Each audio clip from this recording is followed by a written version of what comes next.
এখনকার বিষয় হলো কোস্ট এবং শোর।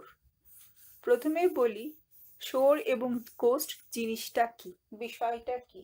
শোর এবং কোস্ট বাংলাতে যখন আমরা ব্যবহার করি সমার্থক শব্দ হিসেবে ব্যবহার করার একটা রীতি আছে। শোর এবং কোস্ট এরা খুবই কাছাকাছি। যখন ধরা যাক এটা একটা ভূখণ্ড ধীরে ধীরে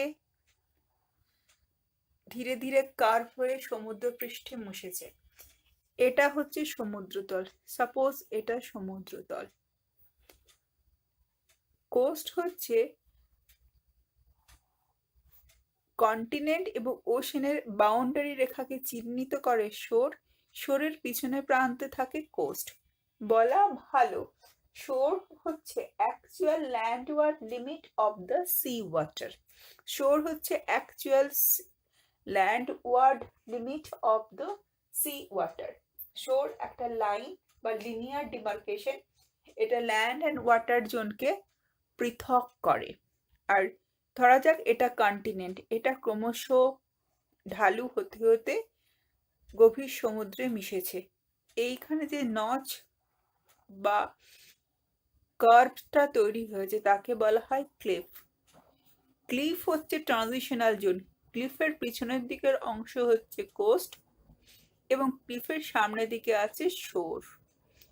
এখন প্রশ্ন হচ্ছে শোর কি? তার জন্য আমাদের ওশেন মরফোলজি এবং ওশেন ওয়েভস প্যাটার্নকে জানা অত্যন্ত জরুরি। ধরা যাক এটা সমুদ্র, সমুদ্রের সঙ্গে টাইডের সঙ্গে বা জোয়ার ভাটার সঙ্গে ঘনিষ্ঠ সম্পর্ক আছে। ধরা যাক সমুদ্রের এটা জলস্তর, এটা হচ্ছে সমুদ্রের সি লেভেল বা অ্যাভারেজ সি লেভেল অথবা বেস লেভেল অফ ওয়াটার অথবা ডেটাম লেভেল। এটা সমুদ্রের জলের গড় হাইট। কিন্তু সমুদ্রের জল হাই টাইডের সময় খানিকটা উঁচুতে উঠে আসে এবং ইকুয়ালি নিচে নেমে যায়। বলা ভালো যে টাইডস ঘটনাটা এইভাবে হয়ে থাকে। যখন হাই টাইডের সময় জলস্তরের উচ্চতা বাড়ে তাকে বলে ফ্লাড টাইড, এবং যখন নিচের দিকে নামে লো টাইডের সময় তাকে বলে এব টাইড। তো সমুদ্রের জলের অ্যাভারেজ হাইট হচ্ছে এটা। আর ম্যাক্সিমাম আপলিফমেন্ট অফ ওয়াটার হয় কখন? না হাই টাইডের সময়, দিস ইজ ম্যাক্সিমাম হাইট। আর কতটা ফল হয়? না এতটা ফল হয়, this is the minimum limit. তাহলে সমুদ্রের জলস্তর যদি এটা ফিক্সড হয়, এর সবসময়তে একটা ম্যাক্সিমাম এবং মিনিমাম লেভেল থাকে। তাহলে শোর জিনিসটা কি? তো সমুদ্রের জল ম্যাক্সিমাম যে পয়েন্ট, সাপোজ হাই টাইডের সময় জল এত দূর অব্দি পৌঁছয়, তাহলে এটা হচ্ছে আমার হাই টাইডের লিমিট। এবং সমুদ্রের জল মিনিমাম যতদূর পৌঁছয় সেটা হচ্ছে লো টাইডে। হাই টাইড থেকে লো টাইডের এই জোনটাকে আমি শোর বলে চিহ্নিত করতে পারি। তাহলে ক্লিফ হচ্ছে একটা মধ্যবর্তী অবস্থা বা নচ, এই যে এইরকম মান যেটা সমুদ্রের তরঙ্গের পরে তৈরি হয়। ক্লিফের পিছনের দিকের অংশ হচ্ছে কোস্ট, তার সামনের দিকে সমুদ্রমুখী অংশ হচ্ছে কিন্তু শোর। এরপরে শোরের আমি আরেকটু ভালো করে ব্যাখ্যা নিই। শোর জিনিসটা কি? ধরা যাক এটা কন্টিনেন্ট, ধরা যাক এটা কন্টিনেন্ট, এটা কন্টিনেন্ট এবং কন্টিনেন্ট ধীরে ধীরে ঢালু হয়ে সমুদ্রে মিশেছে। এটা হচ্ছে আমার বেস লেভেল বা ডেটাম লেভেল, সমুদ্রের জলের গড় জলস্তর, যেটা ডেটাম লেভেল বা সি লেভেল। যদি কোনো পরিবর্তন না ঘটে সেটা মোটামুটিভাবে এটা পার্মানেন্ট ফেনোমেনা। এটা পার্মানেন্ট ফেনোমেনা। ওকে, যদি পরিবর্তন আপাতকালে না ঘটে। এবারে সমুদ্রের জল হাই টাইডের সময় ম্যাক্সিমাম, তাহলে এটা পার্মানেন্ট ফেনোমেনা। এখানে যদি আমি এটা স্টাফ রেখে দিই, আগেকার দিনে নীল নদীতে এটা প্রথম ব্যবহার করেছিল বলে এরকম স্টাফ রিডিংকে বলে নীলোমিটার। তাহলে হাই টাইডের সময় জল ম্যাক্সিমাম এত দূর যায় এবং লো টাইডের সময় জল সবচেয়ে কত দূর নামে? না লো টাইডের সময় জল ম্যাক্সিমাম নামে এত দূর।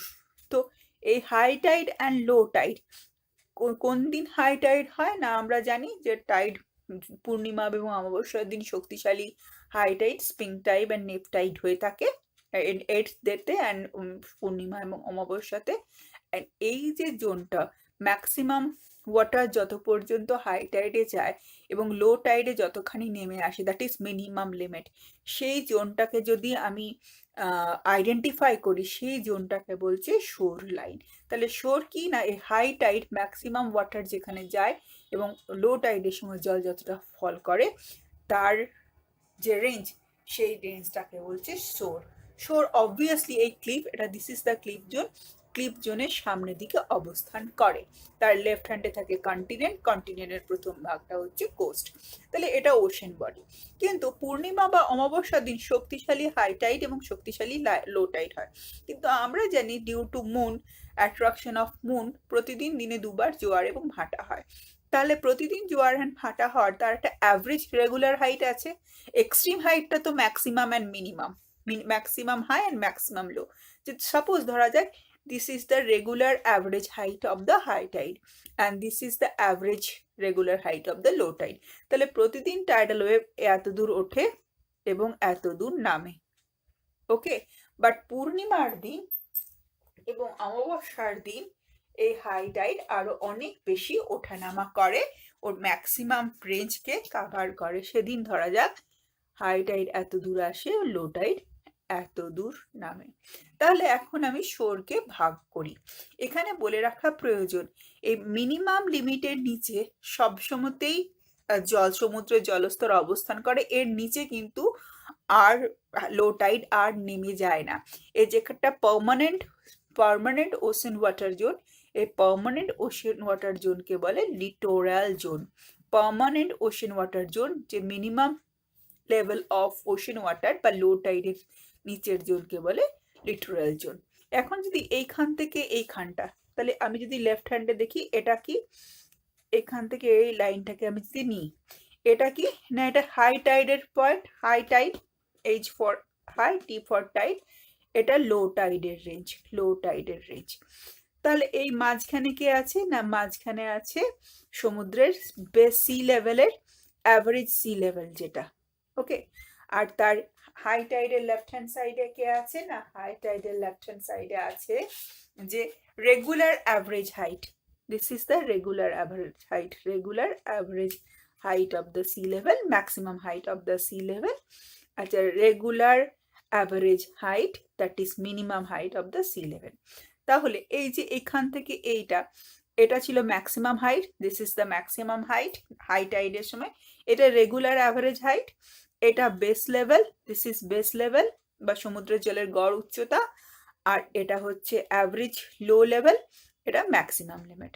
তাহলে এটাকে যদি আমি এইভাবে দেখি, তাহলে এই পার্টটা রেগুলার অ্যাভারেজ থেকে ম্যাক্সিমাম অ্যাভারেজ, এইটা কন্টিনেন্টের দিকে, এটার নাম হচ্ছে কি না অফশোর,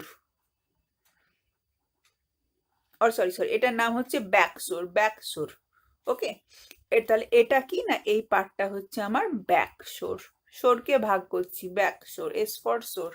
ওকে, দেন অ্যাভারেজ, ডেলি অ্যাভারেজের যেটা maximum to daily average minimum, সেই মাঝের অংশটাকে কি বলছি না ফোর শোর। তাহলে এটা যদি ব্যাকশোর হয় এই জোনটাকে, তাহলে ডেলি অ্যাভারেজ থেকে ডেলি অ্যাভারেজ মিনিমাম থেকে ডেলি অ্যাভারেজ ম্যাক্সিমাম হচ্ছে ফোর শোর, দ্যাট ইজ ফোর শোর। অ্যান্ড লাস্ট যেটা, যেটা ভীষণ লো, সেটা হচ্ছে ডেলি ম্যাক্সিমাম মিনিমাম অ্যাভারেজ থেকে এক্সট্রিম লো বা মিনিমাম হচ্ছে কি আমার অফশোর। তাহলে এদিকে আছে ওশেন, এদিকে আছে কন্টিনেন্ট। ওকে, কন্টিনেন্ট প্রথমে আসে ব্যাকশোর, তারপরে ফোরশোর, তারপরে অফশোর। তাহলে শোর তিন ভাগে ভাগ করা যাচ্ছে। ব্যাকশোর, যেখানে হাই অ্যাভারেজ হাই টাইডের জল থেকে এক্সট্রিম হাই টাইডের জল যায় সমুদ্রের। ফোরশোর হচ্ছে অ্যাভারেজ লো টাইড থেকে অ্যাভারেজ হাই টাইড, আর এক্সট্রিম লো টাইড থেকে average low tide, this is offshore. Offshore অনেক বেশি সমুদ্রের দিকে, এর নিচে জল, সমুদ্রের জল সবসময়তেই থাকে, that is the littoral zone. আশা করি আমি শোর বোঝাতে পারলাম। শোর তিন ভাগে ভাগ করা যায়, ফার্স্ট ব্যাকশোর, ফোরশোর, দেন অফশোর। তার ব্যাকশোরের পিছনে আছে ক্লিফ, ক্লিফ হচ্ছে নচ, যেখানে ওয়েভের দ্বারা কাট হয়ে যায়। ক্লিফ হচ্ছে, এবং ক্লিফের পিছনে আছে কন্টিনেন্ট। আর এই শোরের পিছনে আছে কে না বিচ। বিচ হচ্ছে ডিপোজিশনাল ল্যান্ডফর্ম, সেখানে নুড়ি বালি সমুদ্র তরঙ্গ জমা করে। শোরের পিছনের অংশের নাম বিচ। এরপরে আসি আমরা ক্লিফ সম্পর্কে একটু ধারণা পরিষ্কার করে নিই। ক্লিফ হচ্ছে কিন্তু কন্টিনেন্টাল পার্ট।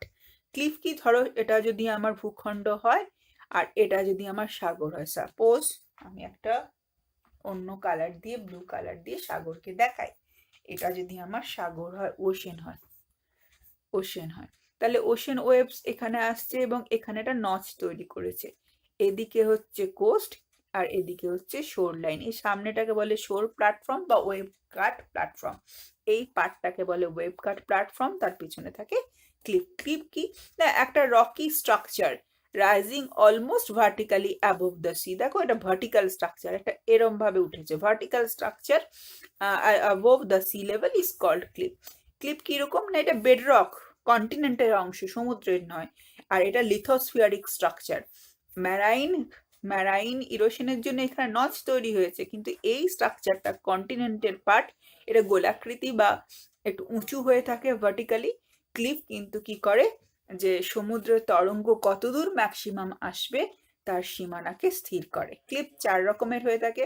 রেজিস্ট্যান্ট ক্লিফ, খুব শক্ত শিলা দ্বারা গঠিত ক্লিফ। উইক ক্লিফ, দুর্বল ভঙ্গুরে শিলা দ্বারা গঠিত cliff. Geology and structure of ল্যান্ডমাসের উপরে ক্লিফের নেচার নির্ভর করে। Composite cliff, combination of both. And যদি ভলকানিক ইত্যাদি প্রভাব থাকে, দ্যাট ইজ, বা ফল্টিং জোন থাকে, that is complex cliff. Cliff 4 রকমের হয়: resistant, weak, composite and complex. এরপরে আসছি যে কোস্টাল ডায়নামিক, কোস্টাল ল্যান্ডফর্ম কি কি দ্বারা নিয়ন্ত্রিত হয়। কোস্টাল, আচ্ছা কোস্টাল ল্যান্ডফর্মকে ডায়নামিকই বা বলা হয়েছে কেন? মরফোলজি হচ্ছে তো চেহারা, শেপ, কোস্টের চেহারা শেপ। কোস্টাল কেন ডায়নামিক? ডায়নামিক কথাটার মানে হচ্ছে এভার চেঞ্জিং। কেন না, যদি কোস্ট রিলেটেড অ্যাট্রিবিউটস গুলো পরিবর্তন ঘটে, তাহলে কোস্টাল ল্যান্ডফর্ম বা কোস্টাল মরফোলজিরও পরিবর্তন ঘটে। কি কি জিনিস কোস্টাল ডায়নামিককে নিয়ন্ত্রণ করে? প্রথমটা হচ্ছে কি না, জিওলজি। জিওলজি বেসিক্যালি কি না, rock structure, tectonic activities, upliftment, submergence, ভূপৃষ্ঠের নড়াচড়া, rocks and mineral composition, hard rocks, soft rock combination, এর উপর নির্ভর, জিওলজির উপর নির্ভর করে কোস্টের গঠন কিরকম হবে। যেমন যুগোস্লাভিয়ার কোস্ট, কার্স্ট টোপোগ্রাফি অঞ্চলের কোস্ট কি না চুনা পাথরযুক্ত দ্বারা গঠিত, সেজন্য কোস্টের নেচারটা আলাদা রকম হয়েছে। তাহলে geology plays a vital role. Then হচ্ছে টেকটনিক অ্যাক্টিভিটিস। ধরো Pacific ring of fire zone বা জাপানের coast region, due to volcanic activities কোস্টের কিন্তু অনেক রকম পরিবর্তন ঘটে। তাহলে টেকটনিক অ্যাক্টিভিটিস দ্বারা কোস্টের নেচার নিয়ন্ত্রিত হয়। সেকেন্ড হচ্ছে ওয়েভ। ওয়েভ তো প্রতিনিয়ত কোস্টে ক্রিয়া করছে, ওয়েভ কিন্তু খুব শক্তিশালী এজেন্ট হিসেবে কাজ করে। ওয়েভ, আমি এখানে বলে রাখি, মাঝ সমুদ্রের তরঙ্গ এরকম, তরঙ্গ লেন্থ অনেক বেশি, তরঙ্গের হাইট অনেক কম। তরঙ্গ যত কোস্টের দিকে আসে, এই যে দুটো ক্রিস্টের মাঝের লিনিয়ার ডিস্টেন্সকে বলা হয় তরঙ্গের লেন্থ বা ওয়েভ লেন্থ, অ্যান্ড এর বেস লাইন থেকে হাইট, মাথা বা ক্রিস্টের হাইটকে বলে ওয়েভ হাইট। যত তরঙ্গ কোস্টের দিকে ছুটে আসে, যত তরঙ্গ কোস্টের দিকে আসে, উপকূলের দিকে আসে, তরঙ্গের লেন্থ ক্রমশ কমতে থাকে, তরঙ্গের হাইট ক্রমশ বাড়তে থাকে। তাহলে মাঝ সমুদ্রের তরঙ্গ যদি এমন থাকে, কোস্টের কাছে তরঙ্গের লেন্থ ক্রমশ কমে আসবে এবং হাইট ক্রমশ বাড়বে। তাহলে হাইট বাড়লে মনে হয় যেন সুনামির সময়, সুপার সাইক্লোনের সময় প্রত্যক্ষদর্শীরা বলেছিলেন যেন জলের দেওয়াল ছুটে আসছে। কেন না, এর তরঙ্গের হাইট অনেক বেড়ে যায়, তরঙ্গ দৈর্ঘ্য অনেক বেড়ে যায়। তাহলে এই তরঙ্গ দৈর্ঘ্য যদি শক্তিশালী তরঙ্গ দৈর্ঘ্য যদি কোস্টের উপর আছড়ে পড়ে, তাহলে সেখানে ব্রেকিং অফ ওয়েভস হয়। ব্রেকিং অফ ওয়েভস দু রকমের হয়, সেটা আমি আসছি। সেটা কি হয় না, কোস্টের মরফোলজিকে নিয়ন্ত্রণ করে। এবারে ব্রেকিং অফ ওয়েভ, এতে ছুটে আসবে, তরঙ্গ ভেঙে পড়বে, ব্রেকিং অফ ওয়েভ দু রকমের হয়, একটা হচ্ছে ইনকামিং ব্রেকার, একটা হচ্ছে outgoing breaker. Incoming breaker কি না, যে ওশেন থেকে কন্টিনেন্ট, ও ফর ওশেন, ওশেন থেকে কন্টিনেন্টের দিকে যে ছুটে আসছে তাকে বলে ইনকামিং ব্রেকার। ইনকামিং ব্রেকারের আর একটা নাম আছে, তার নাম হচ্ছে সোয়াস। আর যে কন্টিনেন্ট থেকে ওশেনের দিকে ফেরত যায়, দ্যাট ইজ আউটগোয়িং ব্রেকার, তার নাম হচ্ছে ব্যাকওয়াশ। তো এই সোয়াস অ্যান্ড ব্যাকওয়াশের শক্তির ওপর নির্ভর করে কোস্টটা ডিস্ট্রাকটিভ হবে না কনস্ট্রাকটিভ হবে, কোস্টটা ধ্বংসাত্মক হবে না গঠনাত্মক হবে। সাপোজ যদি দেখা যায় যে ওশেন থেকে কন্টিনেন্টের দিকে আসছে, যে ইনকামিং ব্রেকার যার নাম সোয়াস, সে মোর শক্তিশালী and powerful than the outgoing breaker, than the backwash, তাহলে সেটা কনস্ট্রাকটিভ কোস্ট। আর ডিস্ট্রাকটিভ কোস্ট কোনটা, যদি সোয়াসের থেকে ব্যাকওয়াশ বেশি শক্তিশালী হয়। এই শক্তি অনেকগুলি ফ্যাক্টরের উপর নির্ভর করে। আর ব্রেকারের টাইপস, এটা তো হলো ইনকামিং এন্ড আউটগোয়িং। ব্রেকিং যখন সমুদ্র তরঙ্গ আছড়ে পড়বে, এই হট করে এই তরঙ্গের যে হাইট, সেটা তো ফল হবে তটের কাছে। এই ফলিং এর নেচার তিন ধরনের হয়ে থাকে। এই ফলিং এর নেচার তিন ধরনের কি কি, একটা স্প্রেলিং ব্রেকার, প্লাঞ্জিং ব্রেকার আর সার্জিং ব্রেকার। স্প্রেলিং ব্রেকার মানে কি, স্প্রেলিং মানে ওই ছড়িয়ে পড়া, ফেনায়িত হওয়া, জেন্টিল স্লোপের ক্ষেত্রে গড়ে থাকে। আচ্ছা, প্লাঞ্জিং মানে কি না, যেখানে একটা কার্ল হয়, একটা কার্ভ করে ভেঙে পড়ে, মডারেট টু স্লিপ স্লোপ। আর সার্জিং মানে কি, যেখানে কোনো কার্লিংও হয় না, জেন্টিল স্লোপও থাকে না, ভীষণ স্টিপ স্লোপ, ভীষণ র্যাপিডলি স্লোপ যায় এবং র্যাপিডলি ফেরত আসে, সমুদ্র ওয়েভ স্রোত যায়।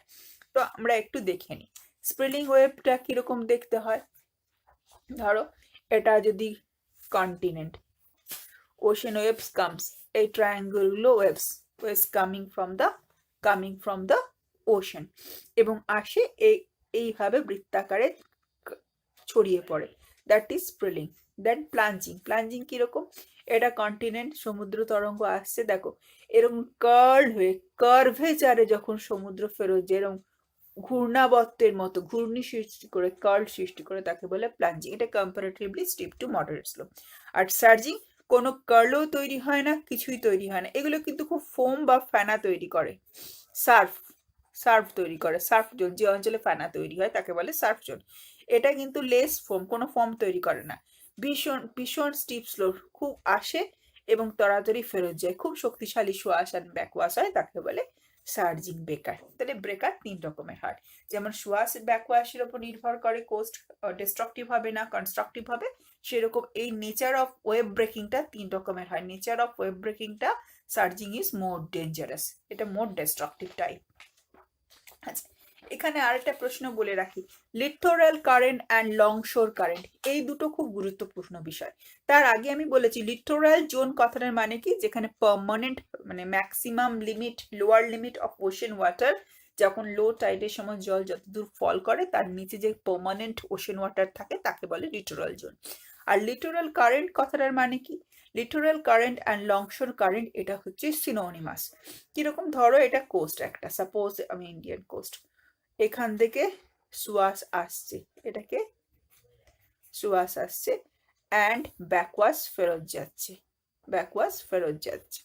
ওকে, তাহলে ঘটনাটা কিরকম করবে, সোয়াশ আসবে ব্যাকওয়াশ ফেরত যাবে, সোয়াশ আসবে ব্যাকওয়াশ ফেরত যাবে, এরকম ঘটনাটা তো ঘটতে থাকবে, টেম্পল দেখতে হবে।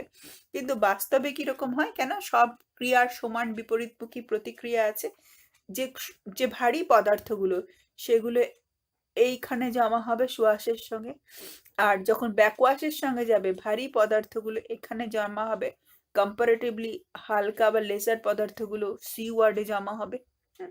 এরকম আসা যাওয়া যখন করবে তখন প্রত্যেক ক্রিয়ার সমান বিপরীতমুখী প্রতিক্রিয়া থাকে এবং সব স্রোতেরই একটা কাউন্টার স্রোত থাকে। এই কাউন্টার স্রোতের কারণে কি হবে, যে এই সোয়াশ অ্যান্ড এই ব্যাকওয়াশ, এটা ছাড়াও একটা তৃতীয় কারেন্টের এক্সিস্টেন্স আমরা দেখতে পাবো। তৃতীয় কারেন্টটা কে বা কিরকম, সেটা কিরকম, একটা হালকা সমুদ্র স্রোত, যে খুব শক্তিশালী নয়, বলা ভালো সিউডো মানে ছদ্ম স্রোত, যেটা অলমোস্ট প্রায় moves parallel to the coast, সমুদ্রের উপকূলের বা শোরের উপকূলে বইতে শুরু করবে, তাকে বলে লিটোরাল কারেন্ট বা longshore current. Both are the same. Littoral current and longshore current কখন তৈরি হয় না, ওয়েভ ব্রেকিং না হলে হবে না, সোয়াশ অ্যান্ড ব্যাকওয়াশ আসবে এবং তারপরে মুভিং প্যারালাল টু হবে। তাহলে ওয়েভ ব্রেকিং এর সঙ্গে এর ঘনিষ্ঠ যোগ আছে। এটা moves parallel to the longshore. এটা একটা কাউন্টার কারেন্ট বা সিউডো কারেন্ট। এটা moves parallel to the coast.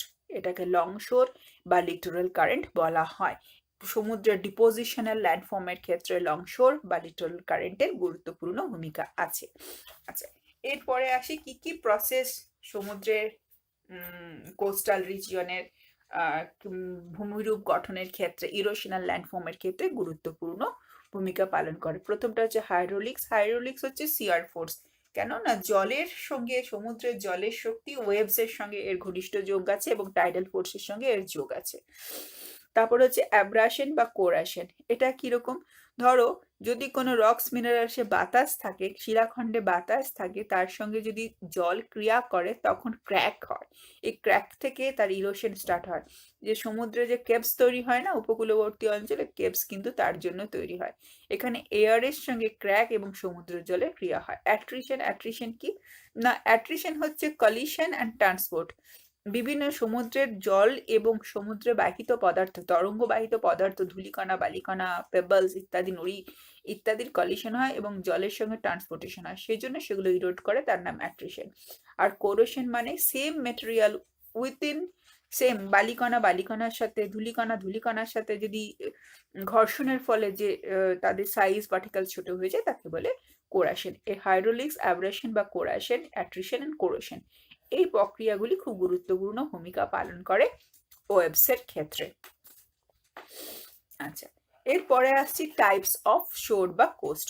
Types of শোর বা কোস্টের কথা বলতে গেলে আমাদের প্রথমে যার কথা বলতে হয়, Johnson classification is very famous. Johnson ছাড়াও সেপার্ড বলে একজন ভদ্রলোক, তিনি তার রিভাইজ ক্লাসিফিকেশন দিয়েছিলেন 1934-এ। এছাড়াও আরো অনেকে ক্লাসিফাই করেছেন, আমরা জনসনের ক্লাসিফিকেশনটা প্রথমে পড়ে নিই। জনসন কোস্টকে কটা ভাগে ভাগ করেছেন না, মূল 4টে ভাগে ভাগ করেছেন। কোস্টগুলো কি কি না, এমার্জিং কোস্ট, এমার্জ মানে আপলিফটেড, ওকে, আপলিফটেড, ওকে। তারপরে হচ্ছে সাবমার্জ কোস্ট, যেটার মানে হচ্ছে বসে যাওয়া, নিচু হওয়া। নিউট্রাল কোস্ট, কোনো সাবমার্জও নয়, এমার্জনও নয়, আর কম্পাউন্ড কোস্ট, দুটোর সম্মিলিত ফল। ইনি কোস্টকে 4 ভাগে ভাগ করেছেন। আচ্ছা, এই কোস্টকে ভাগ করার জন্য উনি সাবমার্জ অ্যান্ড এমার্জ এই কথাটার সঙ্গে সমুদ্র তলার চেঞ্জ, এই সাবমার্জ অ্যান্ড এমার্জের সঙ্গে সমুদ্র তলার চেঞ্জ, সি লেভেল চেঞ্জের রিলেশন এস্টাবলিশ করেছেন। এবং সাবমার্জ কোস্ট, যেটা বসে যাওয়া কোস্ট, ডাউনওয়ার্ড মুভমেন্টের কোস্ট, সেটাকে 4 ভাগে করেছেন, ria coast, fjord coast and Dalmatian coast. এটা আমি পরে আলোচনা করছি। নিউট্রাল কোস্ট, যার আপলিফমেন্ট বা ডাউনওয়ার্ড মুভমেন্ট কোনোটাই হয়নি, সাবমার্জিন বা এমার্জেন্স কোনোটাই হয়নি, তাকে বলছে neutral coast. Neutral coast, neutral shore 5 রকমের হতে পারে: delta shore line, alluvial shore line, outwash plain shore line, volcanic shore line, fault shore line. Delta shore line যে কোনো অ্যালুভিয়াল রিভারের এস্টুয়ারি জোনে হয়ে থাকে, আর ভলকানিক আইল্যান্ডগুলির কাছাকাছি প্রশান্ত মহাসাগরীয় আগ্নেয় মেঘলা যেখানে আছে, প্যাসিফিক রিং অফ ফায়ার, তার অঞ্চলগুলিতে দেখতে পাওয়া যায়। আর হচ্ছে কম্পাউন্ড কোস্ট, এটা কি হয় না, সাবমার্জিন অ্যান্ড এমার্জিন বোথ আর রিলেটেড, ওকে। নরওয়ের কোস্ট হচ্ছে এক্সাম্পল অফ কম্পাউন্ড কোস্ট। এবার আসি এমার্জিন কোস্ট। এমার্জিন কোস্ট কেন না, ডিউ টু আপলিফমেন্ট। কোন উদাহরণ দিই, ইন্ডিয়ান কোস্ট, যেমন তামিলনাড়ুর কোস্ট হচ্ছে এমার্জিন কোস্ট, কেরালার কোস্ট হচ্ছে এমার্জিন কোস্ট। খুব ভালো কথা, করমন্ডল কোস্ট তামিলনাড়ুর অ্যান্ড মালবার কোস্ট কেরালার আমাদের এমার্জিন কোস্ট। সাবমার্জিন কোস্ট কি, সাবমার্জেন্ট হতে পারে ল্যান্ড ভূখণ্ডটার বা কোস্টাল জোনের, অথবা রাইজ অফ সি লেভেলের ফলেও এটা সাবমার্জ করতে পারে, মানে সমুদ্র তলের বৃদ্ধির জন্য সাবমার্জ করেছে। কোঙ্কন কোস্ট অফ মহারাষ্ট্র, মহারাষ্ট্রের বম্বের কাছে যে কোঙ্কন কোস্ট মহারাষ্ট্রের, সেটা কিন্তু সাবমার্জিন কোস্ট। আচ্ছা, এরপরে সাবমার্জিন কোস্টকে 3 ভাগে ভাগ করছে, ria coast, fjord coast and Dalmatian coast. Ria coast কিরকম না, মোহনা বা এস্টুয়ারি জোনে দেখা যায়। এটা যদি কোনো মোহনা জোনটা মানে খুবভাবে ডাইসেক্টেড হয়ে যায় রিভার লাইন দ্বারা, তখন কিন্তু রিয়া কোস্ট দেখা যায়। আয়ারল্যান্ডের কোস্ট হচ্ছে রিয়া কোস্ট, মোহনা very dissected by the river line. Fjord related to glacial erosion, glacial কি করে, মোহনা অঞ্চল খুব চওড়া বানিয়ে দেয়, এবং গ্লেসিয়াল ইরোশনের জন্য ফিয়র্ড কোস্ট হয়ে থাকে, যেটা নরওয়েতে দেখতে পাওয়া যায়। আর ডালমেশিয়ান কোস্ট উদাহরণ দিই, এটা যুগোস্লাভিয়ার কাস্ট অঞ্চলে দেখতে পাওয়া যায়, যুগোস্লাভিয়া অঞ্চলে দেখতে পাওয়া যায় ডালমেশিয়ান কোস্ট, যুগোস্লাভিয়া অঞ্চলে দেখতে পাওয়া যায়।